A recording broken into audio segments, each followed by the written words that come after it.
Welcome to Digital Currents, brought to you by Morgan Creek Digital. I'm Xavier Segura. Each episode, we spotlight the topics and people changing the tech industry with a focus on AI, blockchain, chips, and big data. Thanks for listening, and please make sure to subscribe if you like what you hear. And remember, stay current.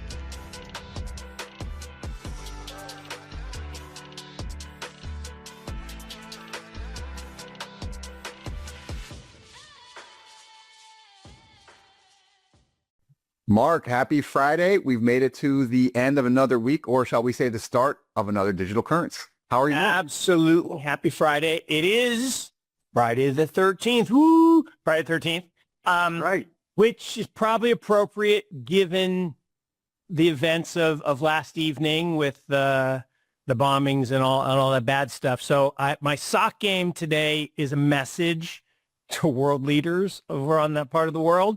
So I do have I got the U.S. Open belt game, the orange pants, and I have the just chill, right? Let's just chill. Let's take a moment to chill. I am wearing your it's not maize, but it's bright yellow and blue for Michigan. We'll take it. But yeah, we need to chill. But it is like the beginning of summer. I mean, not officially, I think that's about 10 days away. But for me, it is. We dropped our 14-year-old off at the airport yesterday for his solo flight to Outward Bound. So he's somewhere in the Colorado mountains near Leadville. Literally at about 8 o'clock last night, we get a message, location services off. Oh my goodness, that must have been scary, but also exciting for him. Yes, both, right? But so they collect everybody's. There's like 8 kids on this trip, and they collect their phones and they put them in a box and say, when we come back in a week, you can have them. And so it's kind of in this day and age, it's kind of a weird thing, like right, right. And although again, growing up, we did that all the time. We did it kind of almost every day. We would go out. Parents didn't know where we were. And I mean, so I guess some parent probably did. But anyway. Yeah. Here we are. I mean, well, that's super cool, Mark. And hats off to you for giving your kid the best of both worlds. They've got their ability to stay current with digital currents and dad bringing it 24/7, but then also knowing kind of when to disconnect and recharge the batteries, because I think that's super important. We talk about this all the time when we speak to entrepreneurs and when we ask them, where to get away and recharge the batteries. Nobody ever says, I look at my Twitter feed and I can get another idea, right? They never say that. And, amen to that. And, there's actually a lot of work on this now that bathing in nature, so to speak, is super good for you. Just walking amongst the trees and the flora and the fauna. And you got to imagine that Japan, Mark, where you were a couple of weeks ago, that's renowned for that, right? And some of the hot springs. Yeah. Some of the great ideas that come out. And anytime you can take time away from the hustle and bustle. And, I tell the story that when you're experiencing it as a relatively new dad. But, you come home at the end of the day and you're playing with your newborn, and playing is kind of a stretch because they don't do anything, right? They sit there and they roll around a little bit.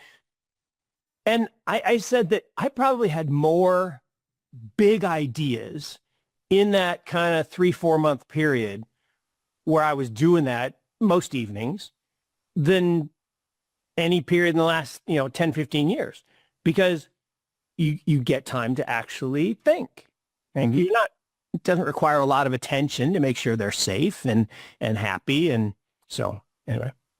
Yeah. And I think, we had a couple of things that we can get to probably on the more positive side. And inevitably, we always touch on politics, global events, because it's inextricable in the way that, we operate our business, and we're not blind to, what's going on. But, we'll say that BTC, Mark, we revisited 110,000, which is big. We always have this bias towards even numbers, Mark. So if it's a 5 or a 0, that's a big deal. But the real thing there is that, this is continued marks on this separation, this kind of separation between what is supposed to be growth in our underlying economy, which has remained relatively stagnant, and the growth of digital assets, which were supposed to kind of give this safe haven. And we're continuing to see that play out greater and greater. There was a while where they were kind of both flat, which was not great. But when you kind of zoom out, you really see this. And, Ethereum also continuing its surge. And really, when we look at, what's helping, Wall Street is kind of powering crypto to an extent, right? Where we're seeing, better than expected inflation data, a potential trade, if you can believe this, Mark, between U.S. and China. They must be listening to our show. They need it better. I'm calling flag on the field. I'm calling fake news on that. Flag on the field. It's amazing. It is amazing to me that people, particularly people of material importance, like the president of the United States, can say, I mean, I get free speech and all, but you shouldn't be able to say, deal's done. Right. That's important. The deal isn't done. And not only is the deal not done, you had Bessent and Lutnick go on television, say, well, yeah, it's going to take time and maybe we'll start making announcements next week. But, this idea that, and I love the press secretary, whatever. I mean, she's perfectly fine, I guess. But everyone loves her because she's like bold, whatever. But she says, well, the president liked what he heard. So, okay. Okay. So you like what you heard in the 5.5-minute debrief from what the team's been talking about. And so you just said, well, it's over. Like, that's not the way the world works.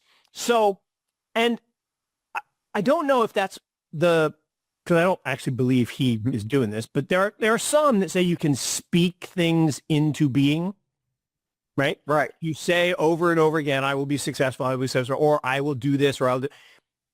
The law of attraction, right, Mark? In that book, The Secret, right? Right. Yeah. Yeah. So, and that is a great book, by the way. That is a great book. Yeah. So, and I do believe a little bit of that, and maybe he is doing that. Maybe that's the whole plan.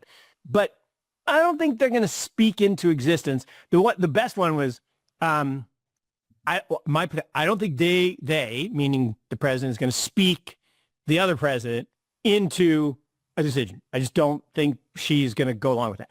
But not that kind of guy. Not that kind of guy. But I do think it is interesting that the deal, right, that we don't have but has now been announced, is worse than where we were before April 2nd. Oh, Mark, you got to unpack that, because that's going to be pretty informative, right? Because we were supposedly there, right? We capped the tariffs at 55%, China at 10, and then we can kind of figure out this rare earth materials, which is going to be a big deal, and I don't think that's going to be very easy. Oh, and therein lies the key, right? Oh yeah, it's like the famous meme of Donald's got the hand, he's like I hold the cards, and she's like, yeah, but the cards were made in China. So, but yeah, that's the point. Is so they made this agreement, and then they suspended it after all of the escalation of 140% and 200%, and she's like, yeah, okay, so we're going to cut off container ship traffic. Oh, and by the way, no rare earth minerals for you. Like, pause. So then in Switzerland, I guess, they said, all right, fine.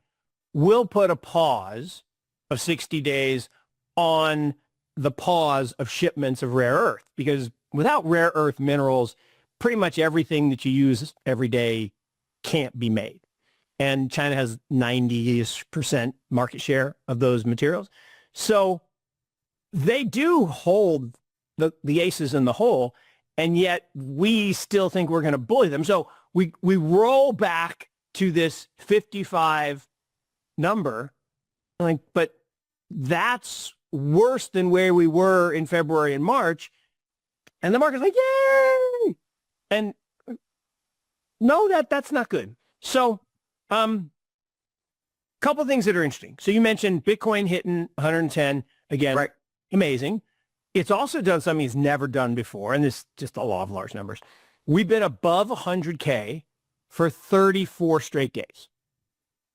That's pretty interesting, right? I mean, and so your moving average number is starting to rise. So that's interesting. We also had the fastest recovery of 20%. You know, we dropped 20% in stock markets. So we're in a bear market for one day. Like literally we hit 20%, and then the recovery is second or third, I can't remember, fastest in history. Mm-hmm. And actually Japan did something it's never done before, because this was all global markets made this V bottom on the pause. Japan went up for 14 straight days. Oh, wow. Which it never done. And so we have a bunch of things that have on paper, you're like, okay, that's good. Okay, but then let's step back and look at valuation. This is where it gets funky. So yes, we're back to where we were in April. So we erased the loss. But now we're back to valuations, particularly in the US, that are in the top 10% of all overvalued markets in history. Mm-hmm. And the Mag 7 are at valuations that they've never been at. I mean, Microsoft 36 times forward earnings. So forget that 36 times trailing earnings, which is the only earnings you actually know, because those are actually in the book, and the forward are the estimates, which never actually happened. But 15 times trailing has historically been the average. And if you're a faster growing company, maybe you trade a little higher than that. If you're a slower growing company, you may trade a little lower than that. Value and growth. To say that 36 forward, which normally is 11, is normal and good is insane. And I mean, so Mark, we experienced that on the private side, right? Like we got into trouble as an industry in 21, 22 when we were seeing 10 times forward projections, right? Because historically it was 10 times your current revenue. And then folks said, no, there's AI here. So we're going to be 10 times forward. And then everything kind of collapsed, right? So we also maligned NVIDIA for the same thing when they were on, 30 times, trailing. And then now, we've set a new record here. That was revenues, not earnings. At least Microsoft is times earnings, not times revenues. Jeez. I mean, 30 times revenues, there's Circle.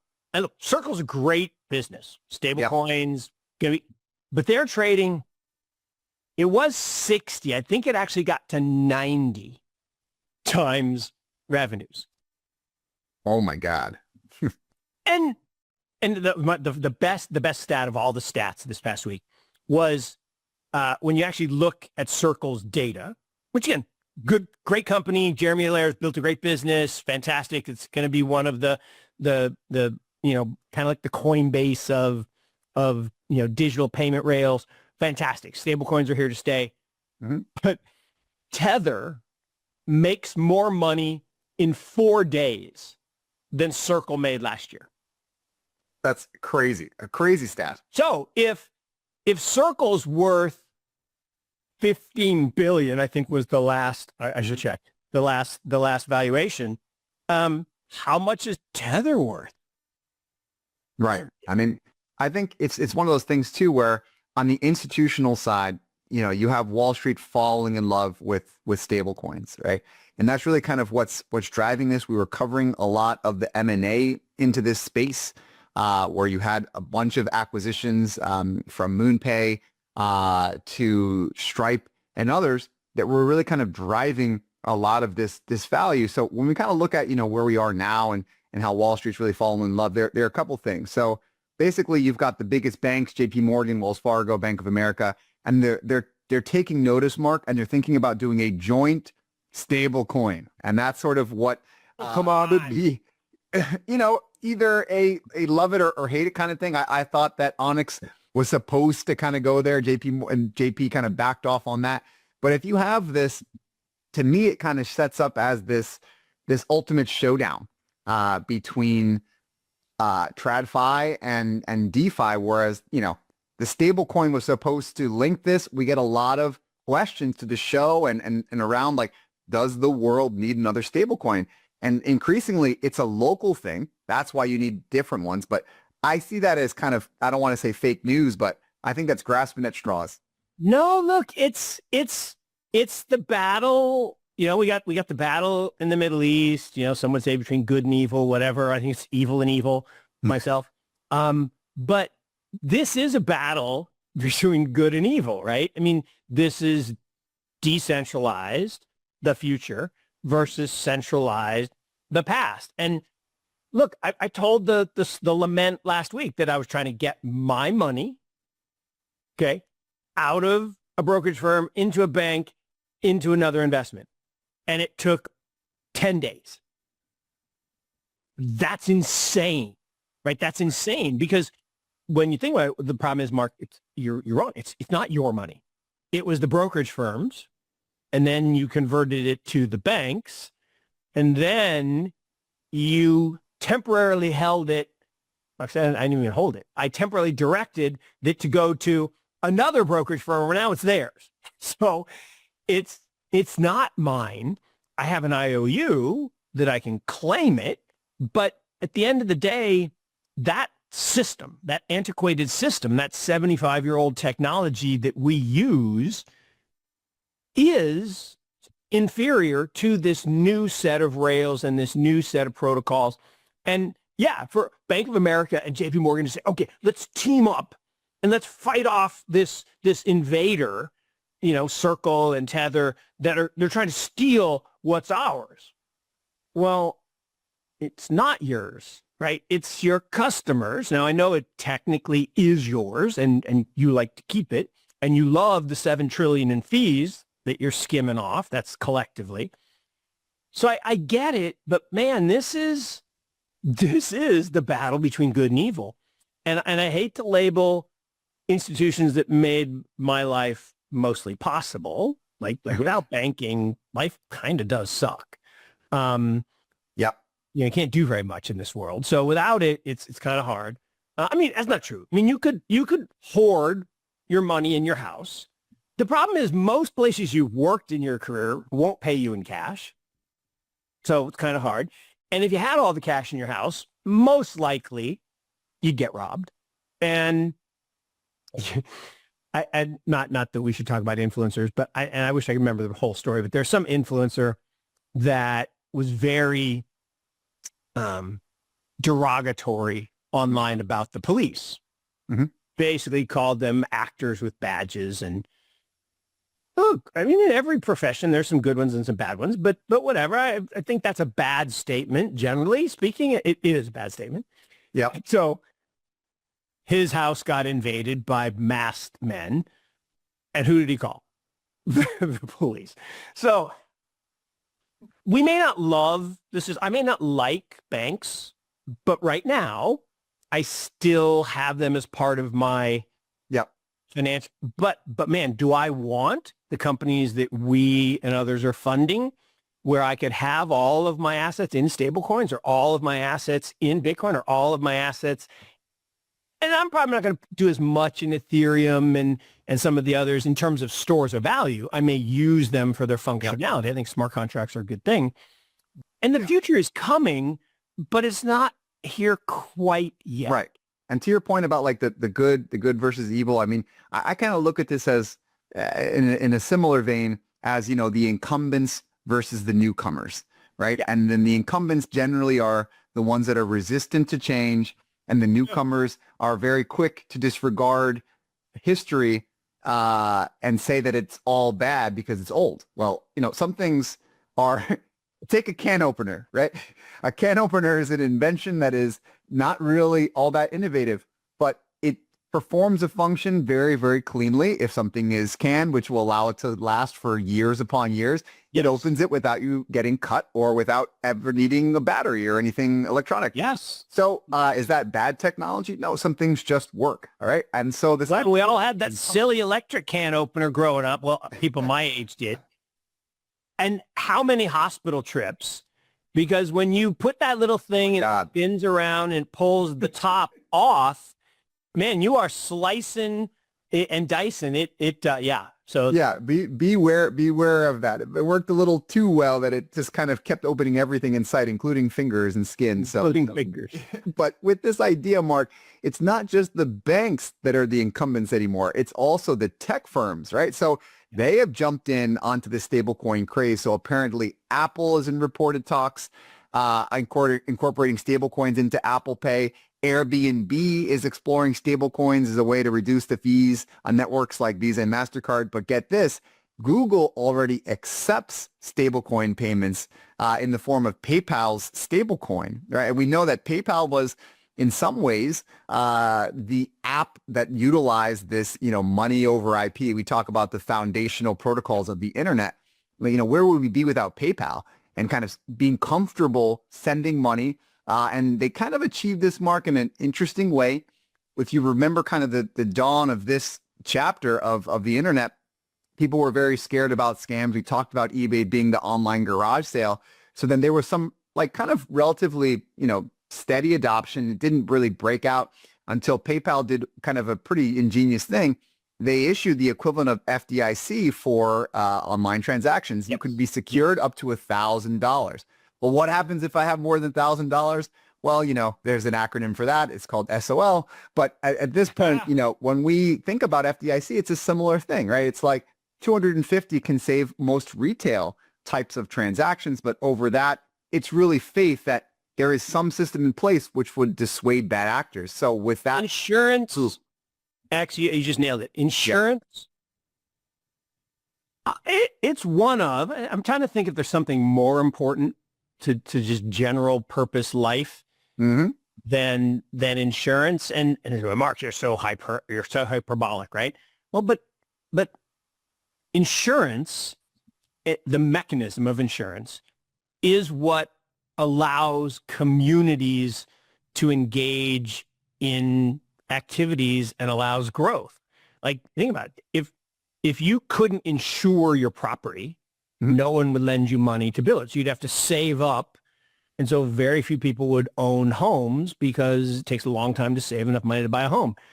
If there were no insurance, you couldn't really drive your car, right? I mean, because accidents do happen. And so insurance is one of these functions that without it, it's really, really difficult to function. And that's why we've made a number of insurance-based investments in our portfolio. We've made reinsurance, we've made property insurance, we've made crypto insurance on crypto itself. We've made insurance for tokenized life insurance. And life insurance is so silly. Well, no, think about it. I mean, if you, a person, have a stream of future cash flows, if you're alive and you're going to earn those huge cash flows and something bad happens, then the ability to collect that capital from others in the community that are insuring against the same risk to provide for your family, that's actually a really good function. And if you can also save the cash value of that and use that if you don't pass away, that's a really interesting innovation too.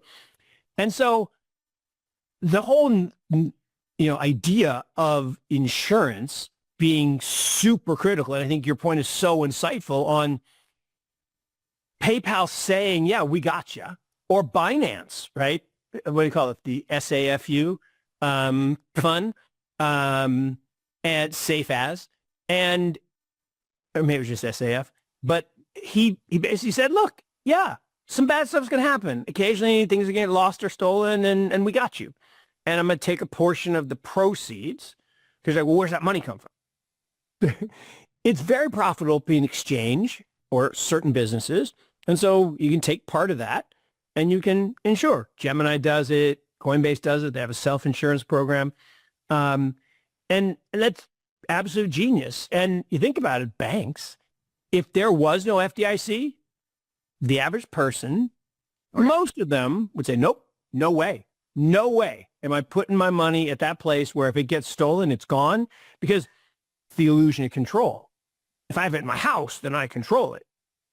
Really unsafe. You put it in the bank where there's guards and security, still not perfectly safe. Banks do get robbed, but that's better.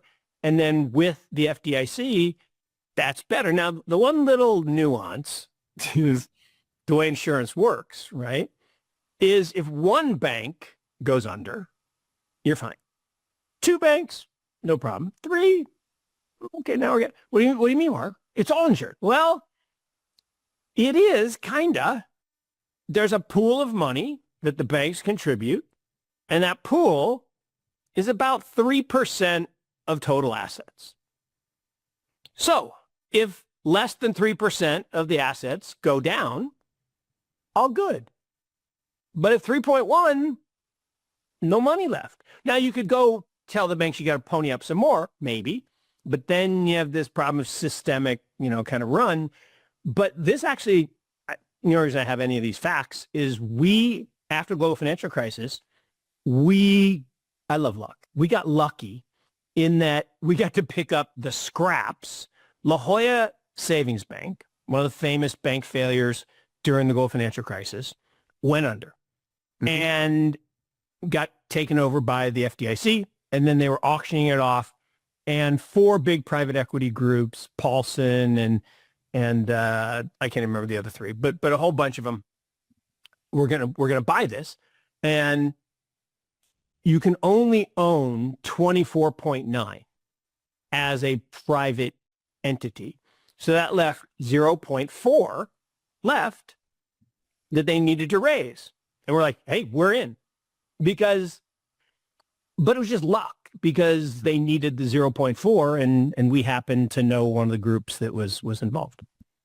Excellent. I mean, La Jolla is probably, if you can think about a better private wealth area in the country, exactly. Yeah, it literally means the jewel in Spanish, and I think that it was a jewel of investment, to kind of think about it as an outcome. And the point that we're making about some of these tech companies revamping and their investment into tech more generally, it's gone up like never before. And so we're seeing this competition between the hyperscalers. So we spoke about Apple and how they're, creating native AI functionality through an AI chip into their phones.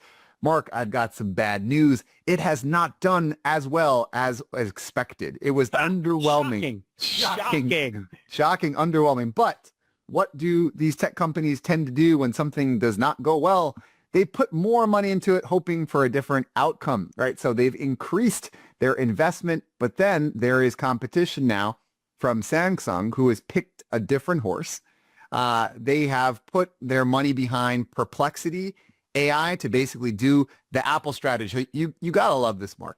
You have a tech company like Apple, which is one of the most influential, I would argue, the most influential company in the world, certainly of the last decade, right? And so we look at the strategy. AI is going in a direction that is, parabolic. We can't envision a world without it. We made some investments. They did poorly. Do we reevaluate the strategy? No. We look at our competitor, try to copy our strategy and do it better, right? So this is what happens with Google right now. They're picking their or I should say Samsung, powered by Google.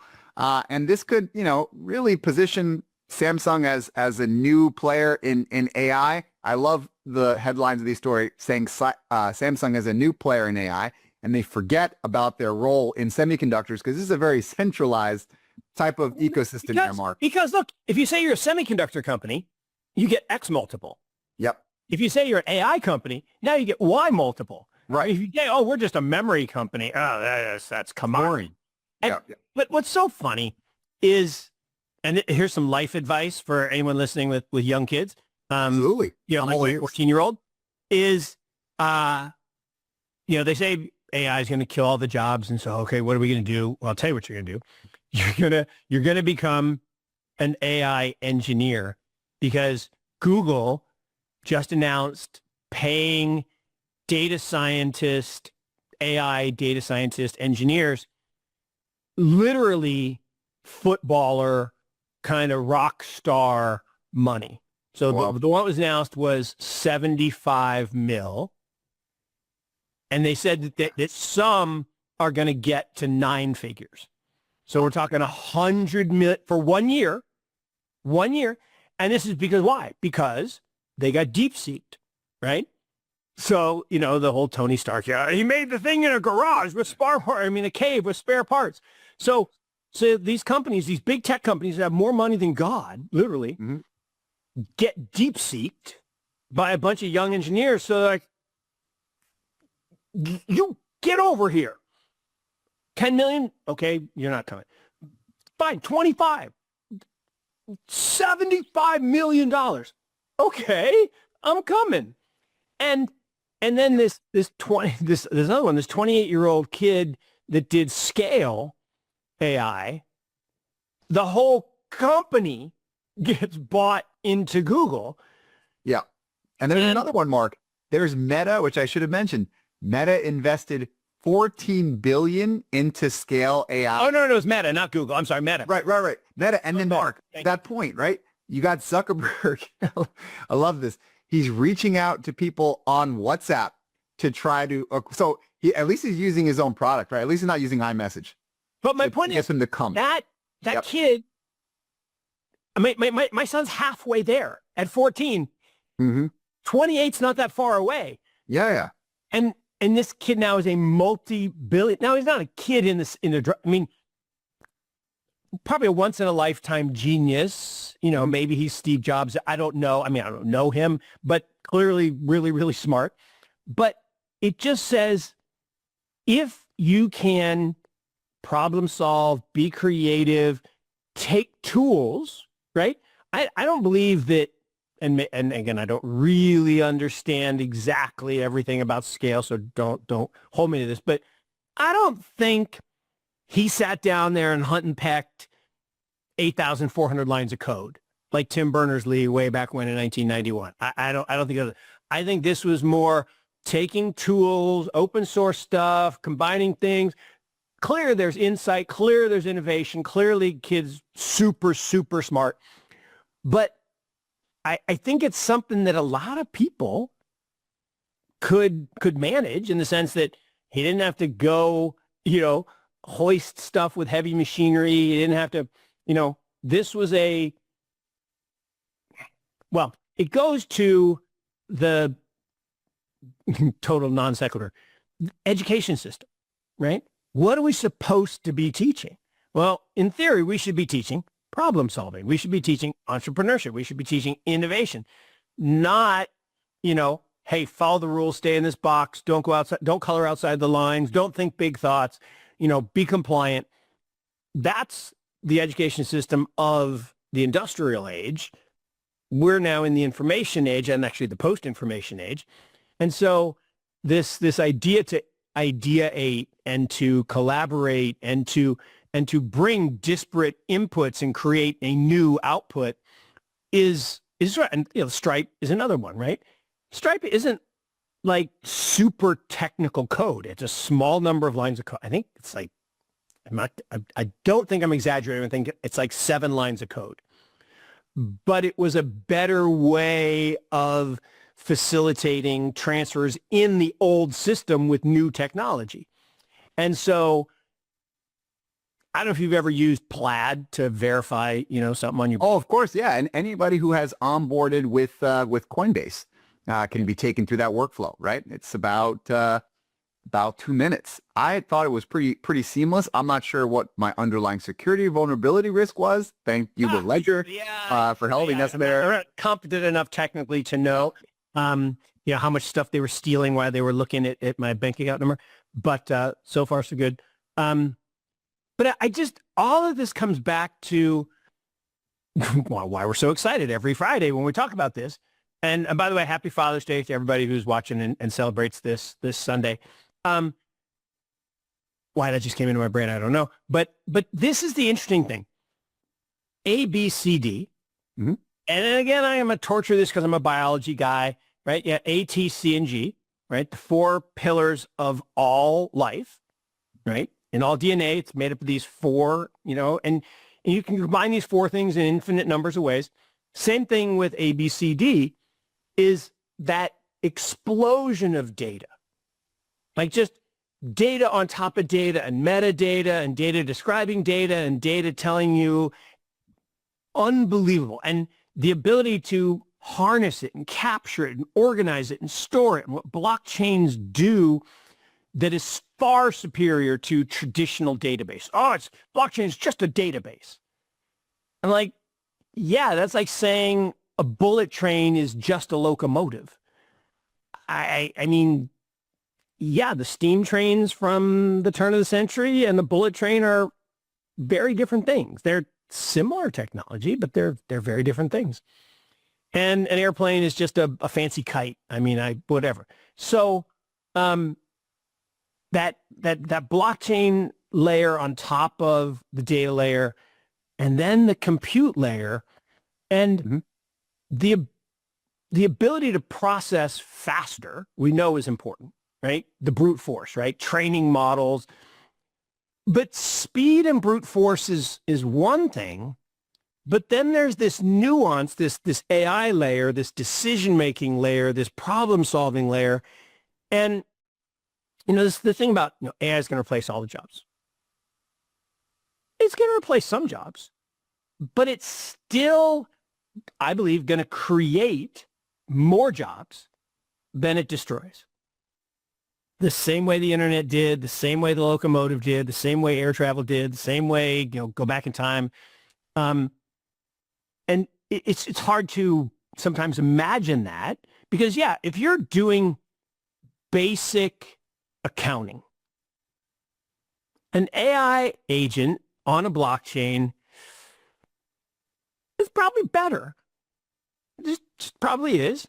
Now, there's still going to be a need for telling that agent what to focus on. Like, let's say you're a person, you have a set of assets. Well, how does the accountant know it can apply the same effort to everything, but maybe they're of different importance, maybe of different size, maybe they're a different stage, maybe you're thinking about liquidating something, or maybe you're thinking about setting something up in a trust so it does generation skipping or whatever that is. The AI is just not going to do that, right? It's not going to read your mind. Well, I guess with Neuralink, maybe it will someday, but we'll see. Well, maybe kind of going in another direction, Mark. I have two chart of the weeks, and I will give you dealer's choice about which one you want to break in. We'll do a slightly new format. We touched on it a little bit earlier, but we can go into greater depth if you feel that we need to wring out the topic a little bit more on new CPI data that came in. I know you're a big macro guy. Or we can go in another direction and talk about my old stomping grounds, Big Red Oracle, and kind of look a little bit about the performance that's under the hood, because there was some new data that came out, and we know that they are one of the one of the chosen select few in the next 4 years that could be primed for a breakout. So it's our dealer's choice. CPI, the short version is 2.4, which everybody's cheering about. Still higher than 2. Last time I checked, 2.4 is higher than 2. If your argues 2 and you're 2.4, you can't declare victory. Even though it wasn't 2.45 or 2.5, it's still not 2. And by the way, 2 is still theft, right? Inflation of 2% every year is still theft of your purchasing power, which is why you want to have a portion of your assets, a portion of your savings in Bitcoin to preserve against that theft. But anyway, so let's forget inflation, the myth that it's good for you. On no planet is inflation good for you. And let's go with Big Red, because I do think databases, Oracle, and the evil mastermind, Larry Ellison, are worth talking about. Oh, absolutely. And you covered that perfectly, as only you can, Mark. We can jump into Big Red. And what's interesting here, Mark, and what's not covered in the chart is that Larry Ellison still owns like 25% of this company that he started in 1973, 1974. And so here's Truly unbelievable. wild if you think Truly about a tech CEO, right? Doing that. So Safra Katz is still a CEO. Actually, when I was there, it was a dual CEO with Safra and Mark Hurd, which is always kind of crazy. He held on to that position, Mark, until he was, diagnosed with a terminal illness. And there was some question about, disclosures, but it just shows the commitment that's there to this company. I think Safra is one of the highest paid CEOs on the planet. And if you look at the performance, you can kind of, see why. Some of the bullets to call out on the top, we had this revenue growth of 11% year on year, 15.9 billion.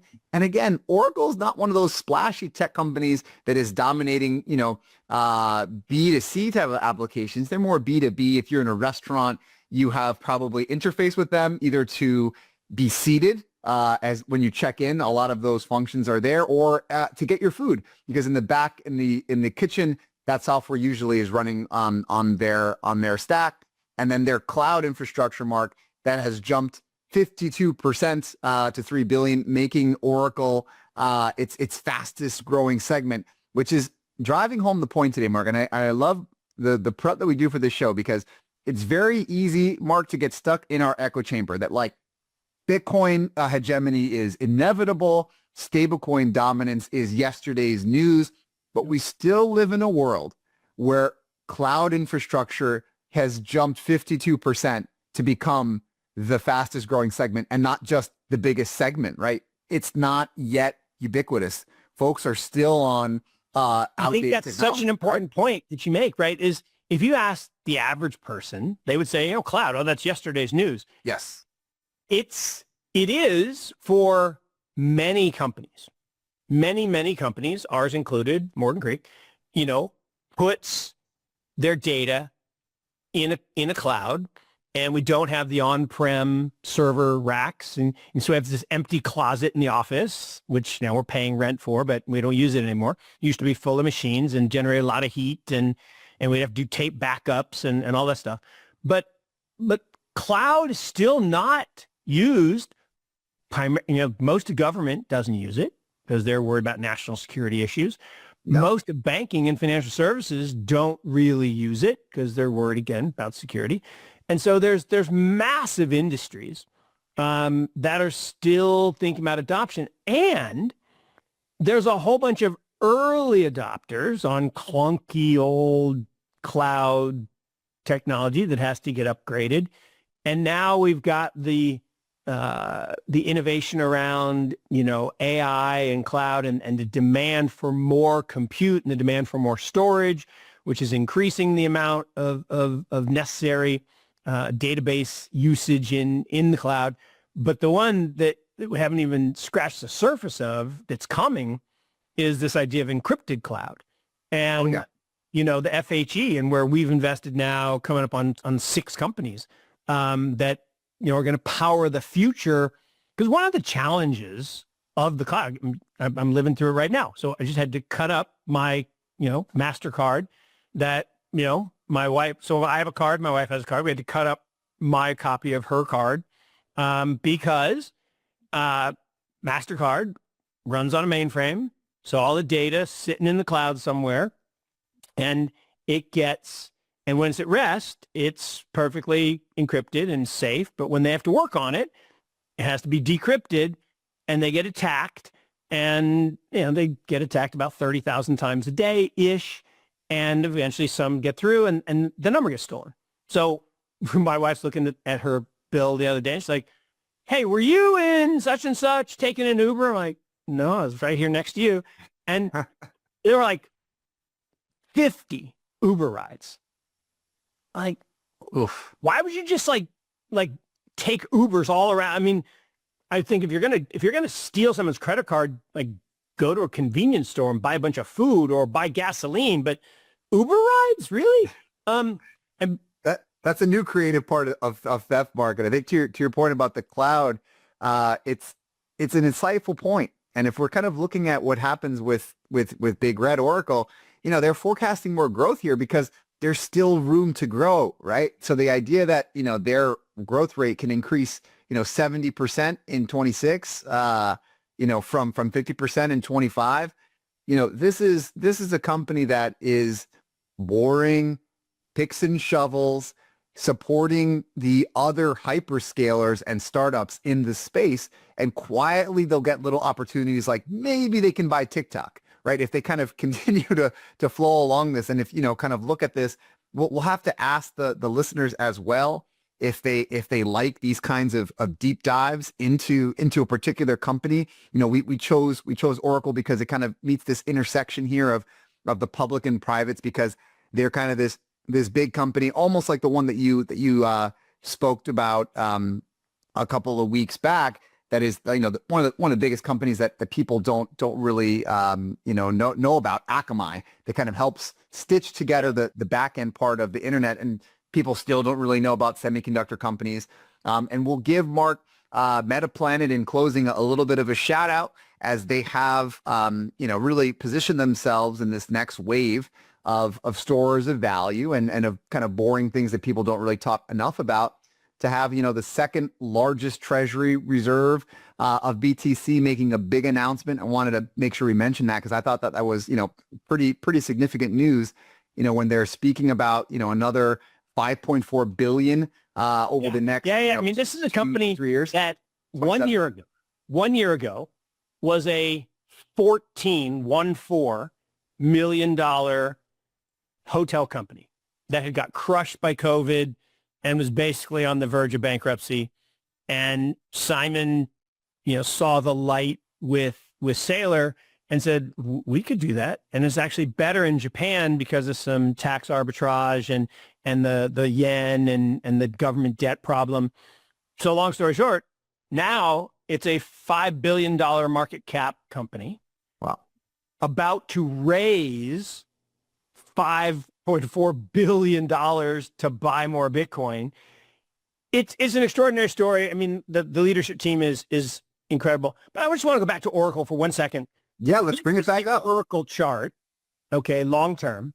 The light's kind of bad, but I mean, that is an unbelievable long-term chart, right? Yeah. So that is from 1990. In 1990, the stock was 6 cents, split adjusted, and is now $207. So that is a 329,742,000% increase. Wow.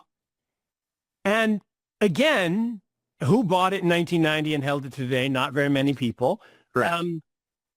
But it just goes to this point that picks and shovels and infrastructure and making your business essential in the background. It doesn't have to be the sexiest product that everybody thinks about every day, but this type of business is so critical and important because the evolution of tech keeps it's a ping pong match between software and hardware.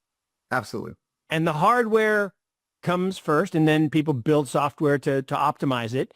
And then the software gets really, really good, and you need better hardware to make the software really cook. And so then there's a leapfrog, and then the software kind of, and then there's a leapfrog. And this constant leapfrog means that companies that stay focused on hiring great talent, on being open to innovation, and being open to the idea that, well, yeah, we used to do this. Like you said, our core business is growing up 11%. Okay, fine. But we're going to do this new thing that could grow 70%. And anyway, the one last thing on leadership, right? Which is, Larry Ellison, obviously great leader, has done amazing things and built this amazing business and created, a $580 billion company, of which, like you say, he owns 25%, which is pretty crazy. So very wealthy guy. And it's funny, my friend used to live literally next door to him. So his property in Woodside was next to Larry's. And Larry kept accumulating other people's homes as they left. to make his compound bigger. And my friend Curtis finally said, all right, I'll hit the bid, and sold for a ridiculous price relative to what Zillow said his house, which was already ridiculous, that he bought for like peanuts a long time ago because he's an amazing real estate guy. And he retired to Park City, which was a smart move too. So this guy is a mad genius in business. The only thing I don't like is now he's talking about using AI to create this vaccine for cancer. I'm like, nope, time out, stop. Go Another do flag what on you the do. Yep. Don't go over here where I don't want you taking my DNA data and using it particularly against me, because anyway. That's probably a good parting point, Mark, is that, when we look at a company like Oracle, and our listeners, do let us know if you like these deep dives. We're trying some new formats as we usher into the triple digits on our episode counts. The idea is that we speak a lot about the new eras of technology, Web 1, Web 2, Web 3, and how they're just littered with the gravestones of companies that cannot transition because it's super hard. And there's a natural lifespan, like we have, human beings, other organic material. Companies have natural lifespans, and sometimes you cannot extend for whatever reason. But a couple of the ones that we all know about, like Oracle, which we're kind of talking about, they have survived in this ability to, first of all, find something that is core, an area of interest, a database. So no matter how complicated things get in Web 3 and potentially Web 4 and beyond, it's this idea that you still need a place to house all of these systems and create software to keep the trains routing, right? Or a company like Amazon, which existed because people needed cheaper ways to get their goods, and they figured out a way to do it kind of electronically. Same thing with Google, a way to figure out how to search and index information online, and then that naturally led them to do this on mobile devices, because now we just are searching for things all the time. So that point and this idea that staying in the right lane and sort of not going off the rails is very important, because when tech companies start to do that and they wander, they can get crushed. And then for every, Oracle that exists, you'll also get, the tragic story of folks that just didn't really realize this. I mean, an IBM, for example, is the classic that maybe they just had their time. Yeah, WorldCom. I mean, WorldCom. History is littered with examples of exactly as you describe, X, and it's, again, it comes down at the end to leadership, and great leaders, the Steve Jobs of the world, again, God rest his soul. It's funny. It's funny watching all the things this week about, they did some update and it was horrible. Like the interface, and you couldn't read stuff. And and people are like, this never would have been released with Steve Jobs. And my big pet peeve is, the camera sticking up above the back of it. Never would have been, never, ever. Well, Mark, the camera needs to be like, he would have figured it out. He would have changed the lens shape. He would have done something. But, great leaders are, and not that Tim Cook's not a good leader. He's perfectly fine, but he's not. There are legendary leaders. There are great leaders. There are good leaders, and there are bad leaders, and there are really crappy leaders. But history is written by the winners. We'll have a moratorium here, Mark, for some of these in no particular order: Yahoo, AOL, MySpace, BlackBerry, Netscape, Kodak, Blockbuster, and IBM is kind of on life support. And Mark, Intel. How many calls we get on where people are just gasping? I mean, there's still time for them to turn around, but they're close to fading. No, such a great example. In 2000, literally in 2000, Intel was on the cover. I don't remember if it was Business Week or Newsweek. It doesn't really matter. Picture of a rocket. The previous 10 years, their stock was up 20-fold. Okay. And it said, this is the future of AI, that this company was powering AI in 1980. So that's a long time ago. I'm sorry, 2000, not 1980. In 2000. 1980 was the year of AI. I love that part. But in 2000, which is only 25 years ago, Intel was the shizzle. And now they're not an afterthought, but people don't buy computers because it says Intel inside. Not anymore. No. Not anymore. They're looking for NVIDIA inside. And the question is, 20 years from now or 10 years from now, maybe it doesn't even take 20 years anymore, is it going to be something else inside? Is it even going to be silicon? Are we going to migrate to some new substrate? Are we going to use new materials? So, kids, AI, material science, okay, engineering, problem solving, I mean, those things to study, plus they're fun. I find it absolutely fascinating to think about new materials, right? New materials. And, we've told the story about the kid that we invested in who put the liquid crystal on the silicon so photons could go. I'm like, that's so cool. Because you can't get light through silicon, but you can get it through glass. We have lots of glass, it turns out. We have lots and lots and lots of glass. And especially here in North Carolina, we have this really pure, ultra pure quartz stuff that's really interesting and quite rare. But back to rare earths in China. So it all comes circling back.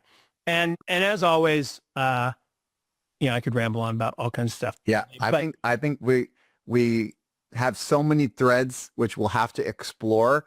And we wanted to put some stuff out, some new stuff for the audience. And I know we're a little over time, so we'll probably wrap on that point. Mark, I know you and I can just keep kind of pulling the thread. We should probably have a marathon version of digital currents where we just see how long the current will take us. But for I'm in. I'm definitely up for that. I'm in, and maybe we do it. Maybe we do it on the solstice. Yeah, we'll do it on the solstice, and we should figure out some charity, maybe on education. We can raise a bunch of money for that. That might be something cool. Let us know, guys, in the comments if that's something that you would take a look at. But for now, we'll do what we always do, Mark. We remind the listeners to rate, review, subscribe. Thank you so much for the engagement. And as always, stay current.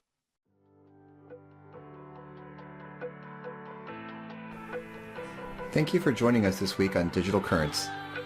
Check out our links to our website and social media in the show's description box. Please make sure to subscribe if you like what you hear. And remember, stay current. This podcast should not be construed as investment advice nor solicitation for the sale of any security, advisory, or other service. Investment themes and ideas discussed may be owned by funds managed by the host and podcast guests. Any conflicts at the time of production have been mentioned by the host but are subject to change. Listeners should consult their personal financial advisors before making any investment decisions.